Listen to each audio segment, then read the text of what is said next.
I appreciate that, and I appreciate all of you coming out in this weather. I'm here on behalf of Secure America Now, which I'll explain how we got started, because I know it has, I think we deal with issues that have a lot of concern for you. I'll just start by answering the 60 minutes thing. I actually watched the whole thing in the car, because I'm a masochist. Just like I watched all 6 hours of the Benghazi committee hearings with Hillary Clinton earlier in the week. And I can't remember being as depressed as I was when I was done with it.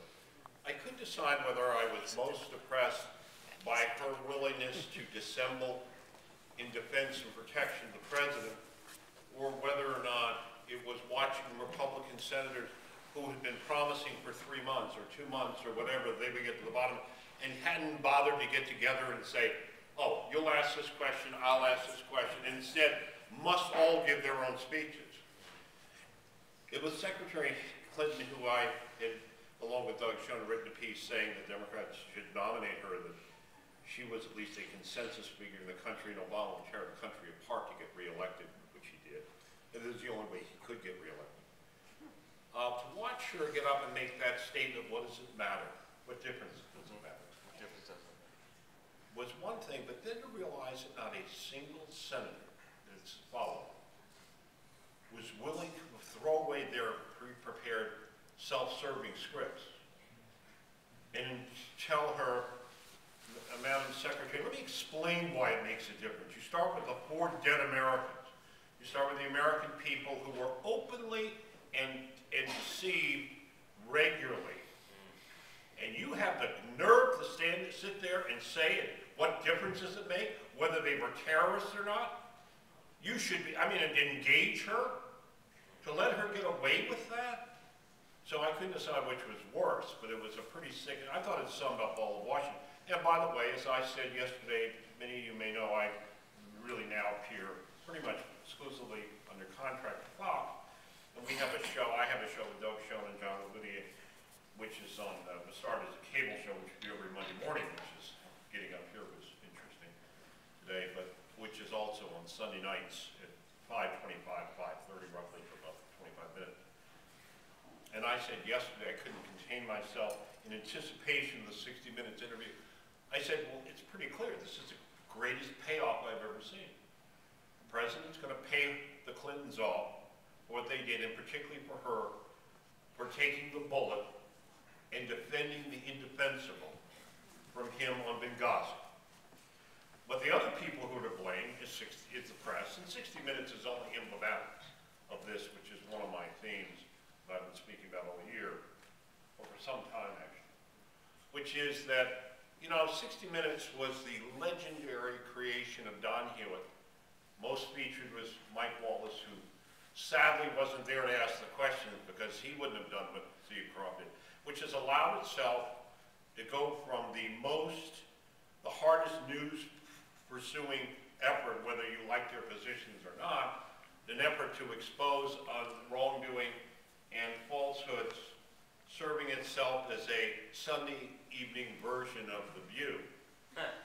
And Stephen Croft, who is truly embarrassing. Truly, truly embarrassing. That was, as a rabbi said reading the transcript, watching it, there's not only a news here, this is the greatest effort. This is just, well, I'm sorry to have to use this in a temple, God forgive me, ass-kissing I've ever seen. But it's just no other way to put it. And I'm thinking there, I'm watching this thing, that, can you imagine? Don Hewitt spinning is great, because my gosh, there would have been questions that they would have been uncomfortable. This is the same 60 Minutes, and the same Steve Croft, who interviewed the president the day after the attack on Benghazi on September 12th. Some of you might remember that the attack took place on September 11th. Apparently nobody bothered to say to the secretary or anybody else, gee, wouldn't you think maybe there would have been do you think it's just coincidence? Just serendipitous?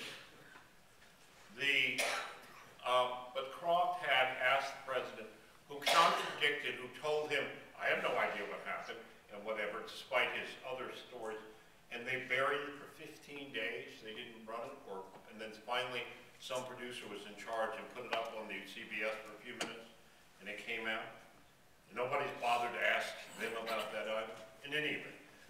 see there encapsulates what my really theme is tonight, but I'm not going to bore you with a lot of numbers, I'm going to tell you some. I'm going to tell you how Secure America started.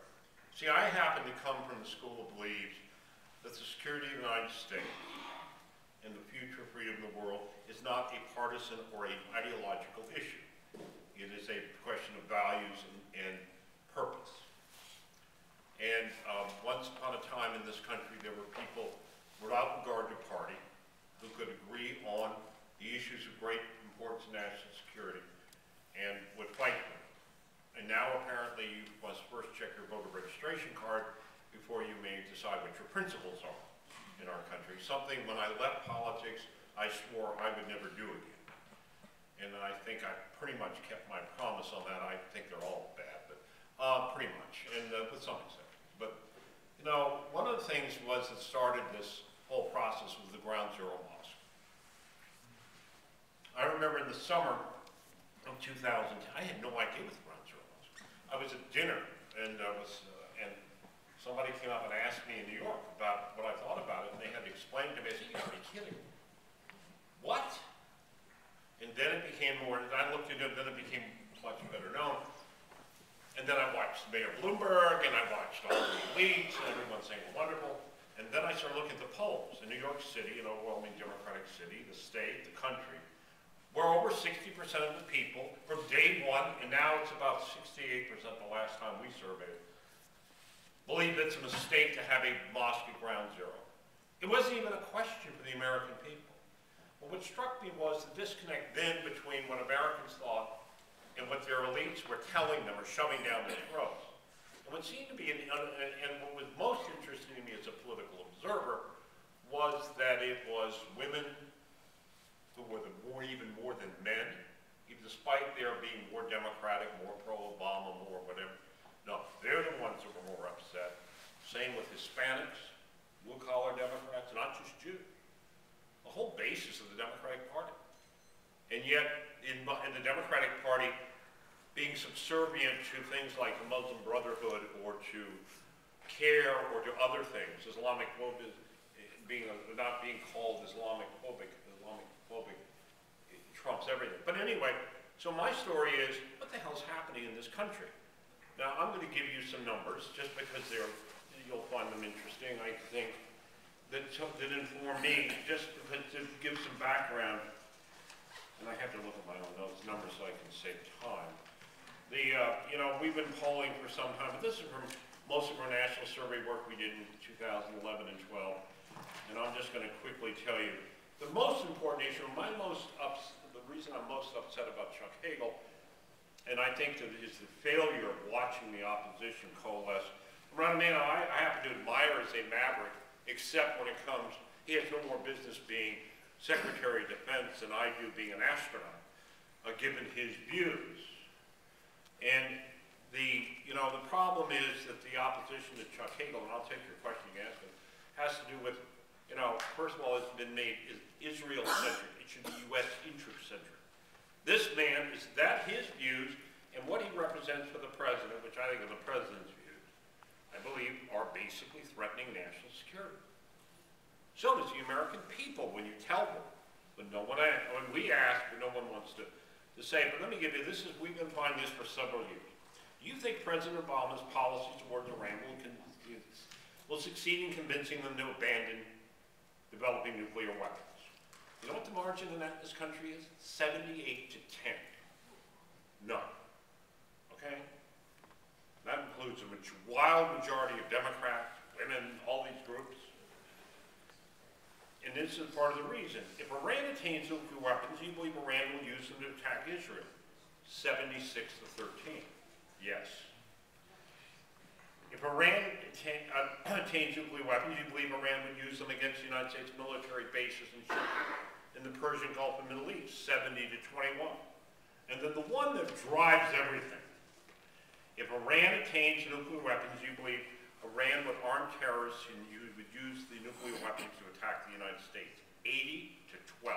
80% of the American people believing that they will give them to terrorists.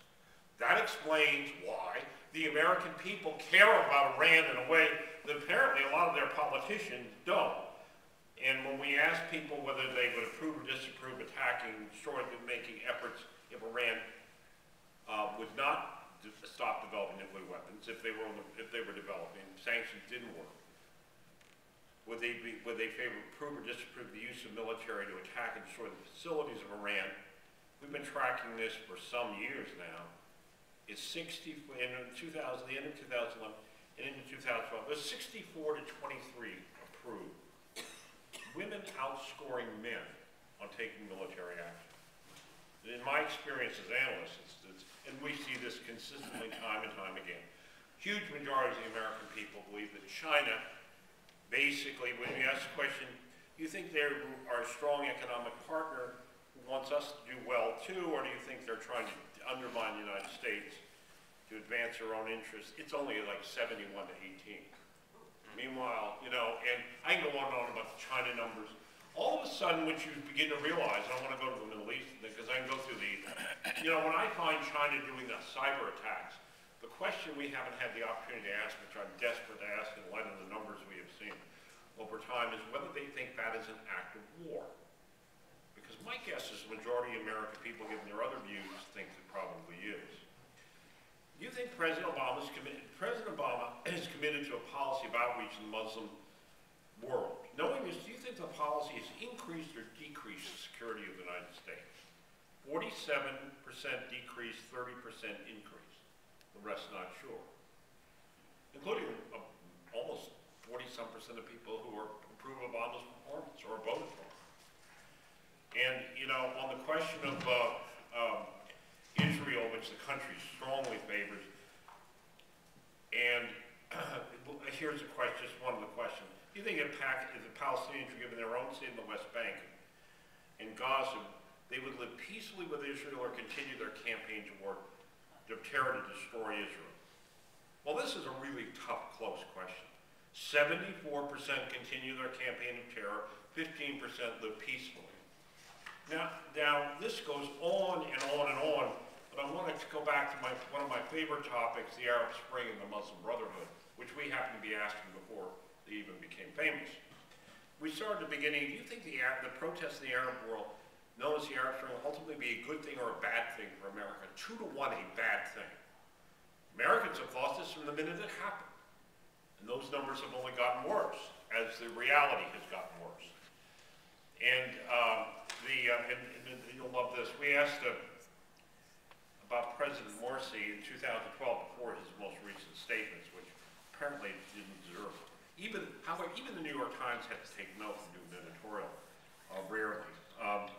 But, I mean, this man is like, even before those statements, he was getting something like 4% favorable rating in America, and half the people disapproved, unfavorable, and the rest weren't sure how to read. But here's the one, this is before anyone really had heard much about the Muslim Brotherhood, before Egypt had happened. Do you have a favorable or unfavorable opinion of the Muslim Brotherhood? If you have no opinion, just say so, or if you've never heard of them. 44 unfavorable, 10 favorable, 35 no opinion, 11% never heard of. Actually, it's not that it was like 4.5 to 1 negative, before anything had been said much about the Muslim Brotherhood. Because remember, the president of the White House said, oh, the Muslim Brotherhood, we can talk to them. They're okay, they're not bad people, they're moderates. And, you know, the press said the same thing. But the American people, and what's interesting to me about that was only 11% of the people said they'd never heard of it. It's the same thing on Sharia law, which the country overwhelmingly says, not surprising, 76 to 6 are against the use of Sharia law. But how many people are willing to take an opinion on it? And then, as I said about the Ground Zero Mosque, by now it's been so widely accepted and believed in as 68-25 against. Listen to this question, because this gets to the heart of what I want to talk about, where the disconnect comes from. How concerned are you about Islamic terrorism by American-born Muslims? 86% concerned, 45 of them very concerned, 13 not concerned. At the same time we did this poll, before we could be attacked for being Islamophobic, the Pew Research Center did a study of Muslim Americans, and 2/3 of them worried about American-born Muslims making terrorist acts. So it's not just all of us who are being people who believe this. And then we have this, you remember when Peter King had the hearings about, you know, and there was attacks saying this is bigoted and this is terrible, and the Republicans said, oh no, you can't do this. Republican leadership panicked. So we asked the question whether who launched the congressional hearings that Peter King launched it into the radicalization of Muslims in America. Regarding these hearings, you say they need to continue because they're providing information which is valuable and important to stop terrorism in America. Or Congress should stop these hearings because they are offensive to Muslims and are a waste of tax dollars. By the way, that's a very loaded question, waste of tax dollars. The minute you wave that flag, a lot of people use it. 63% continue, 20% stop. And this is when the entire elite establishment is screaming about how terrible these are. And this supports this statement, which is what I'll finish my comments about, and we can then take questions. Members of the U.S. media and political elites are so concerned about being politically correct that they are downplaying and not paying enough attention to the threats to American security by Islamic terrorists. 69 to 20%. I'm giving you numbers. We don't get numbers like this in Poland. We get numbers 54% to 38. That's a big number. That's a difference. We don't operate in the range where everything is in the 70 and 80 percentile, except on these issues. These are motherhood issues, basically, except you would never know it. If you looked at what was covered in the press and with the political elites of the political class, and including many Republicans, one of the questions we've asked recently, and one of the things Mr. Hagel supports, is when we found this, we tested it in Florida, Ohio, and some other states in 2012, you know, the president's has signaled, his administration has signaled, they unilaterally intend to reduce the American nuclear arsenal by as much as up to 80%. Now, they have braved that brave, but really, truly craven Romney campaign. And the Republicans who tell Republicans they must not talk about the signature issue along with smaller government that created their ability to dominate American politics for most of 30 or 40 years. You know, they won't talk about this. You know how upset the country is? 75%, over 60% of the people voting for Obama think this is a bad idea. Same thing with the question of whether, when I asked, because I wanted to say, President Obama, everyone's got to cut, we have terrible deficits, we should, you know, the Defense Department's got to take theirs, the President's right, we can cut the defense budget and still have a lean and superior military, or do you think we're cutting into the very fiber, the very strength of America, and it's a threat to our national security? Overwhelming majority believe on those two questions that it's a fundamental threat to American security.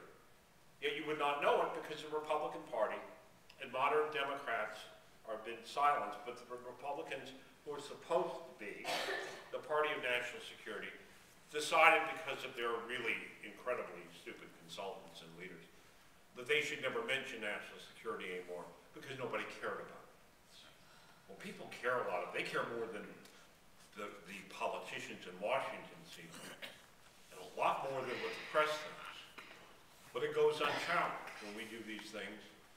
And the people who suggest that Fort Hood, for instance, there's a problem with slaughtering your own soldiers while you scream, Allah Akbar, you know, God is great, and you plan it, is somehow a workplace violent act of workplace violence, rather than an act of terror. And what I don't see is anybody shutting down the Congress screaming bloody murder. I hear a couple of people talking about it. We must ask ourselves, when I tell you what I'm saying is, this issue is so big with the American people, the entire question of national security, and yet it remains silent. The Hagel hearings provide an opportunity, not that I expect they will be handled any better than I watched Hillary Clinton on Benghazi, dealt with, which is the fact of what is our national security policy, and the fact that the American people are very disquieted about what the president has done, nervous about what he's going with it, and yet there's been no articulation really against it or to even expose what it is, which is incredible. We used to have a politics that was much more vigorous. Part of that reason is the press. The Benghazi incident, and I'm going to close with this and take your questions.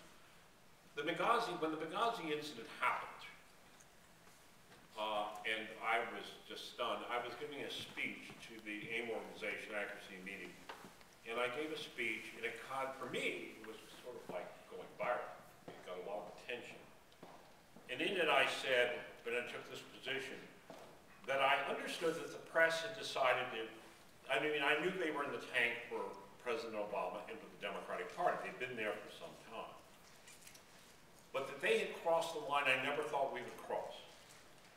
When they supported the lie, and that's the only thing to call it, the narrative about the video, and I was on TV on Judge Carroll show, actually, just so you know this, how personally I was angry about it, with the father of one of the men who died, and Mr. Woods, and I was on the set with him, he was on Judge Carroll where I was, and I was talking to the green room, and he told me that the Secretary of State came up to him when the bodies were brought back, came into the private family area, and the Vice President Biden was carrying on with his normal bizarreness, I guess, which becomes sort of standard.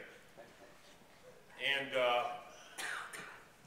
the shocker was when Hillary Clinton said, I want to tell you, we are not going to rest until we put the person who made that video in prison. And then it turned out that it had nothing to do with the video, but guess where the guy who made the video, this stupid video, is? He's in prison. You should all think about that for a moment. The fact that nobody bothered to really push her on that, or asked, he had said it publicly. I went on the air and just went kind of explosive, as I often do, sometimes do. I was so outraged.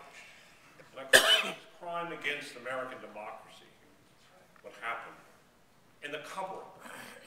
That no one of these people have the courage or even the decency or the patriotism to question, did you actually say that, ma'am? He said this, did you tell him that? I mean, did your staff follow anything? Does anybody ask? Now the press, and I want to say, so anyway, I was giving this speech, and I said, what I did not know, I said, everyone knows, it's one thing, we have entered territory we have never entered before. The press has decided it's not only its job and its duty to tell you who you may elect president and who you may not. They have now decided what truth you are to be allowed to know and what truth you are not allowed to know. And that is a place we have never gone. And I was explaining from my position, which is that the reason the press is so important and the reason we have a First Amendment was not because the founders loved the press. They, in fact, as I said at dinner night, despised, hated the press. But they understood one thing, as Jefferson said. There's no way you can have a free country without a press that polices the power of the government itself. And so the one institution that were no checks and balances in the Constitution were placed on, there were none placed on the press. But there was a covenant in that, an implicit covenant, that the press would protect the people from power. And what they have done in abandoning that moral responsibility is to make themselves, and I said at the time, to make themselves the enemy of the American people. Now, when I said those things, I thought, look, you wouldn't believe the things that have been said about me in the pajama blogs and other things. Do you know there has been literally no pushback whatsoever from what I said? Which led me to believe, one, either I was so inconsequential, which I probably am, but listen, I've said other things that have set people off. But the other reason was very clear. None of them wanted to engage this discussion at the place I was willing to discuss it. It had nothing to do about whining about how nasty and unfair they are to Republicans, but what they were doing to threaten this democracy's ability to survive. Because we are well on that road. And national security is the place that should be hammered. For all of everyone to run around, if you read the papers and so on, you would think that anybody who objected to anything about the Muslims, about the Arab Spring, about, Fort Hood, whatever, were all racist bigots. Except it makes up 75, 80% of the American people. Well, I would, normally I'd like to have that discussion if I'm in politics. My own greed would want me to do that. But there are elements in the Republican Party who suppress discussion of this. And there are a lot of elements in the in the political elite. But you know what? This seems to me to be, and this is why it's important for you people, I believe, for all of you and others to support Secure America now, what we're trying to do, which is a nonpartisan effort to inform people to raise these issues. Because I believe it is on this ground, because I don't have to fight about Medicare, and I don't have to fight about whether or not you don't like minorities, or this person doesn't like, welfare and wants to be, hates the takers versus the, no. This is about the survival of life and death. On this issue, the vast majority of the Americans stand together, and no one speaks in front of them. And they are way in front of their politicians and the elites who lead them. And that's what makes this issue, putting this forward, so important. So with that, I'll be glad to take any questions. Yes, sir.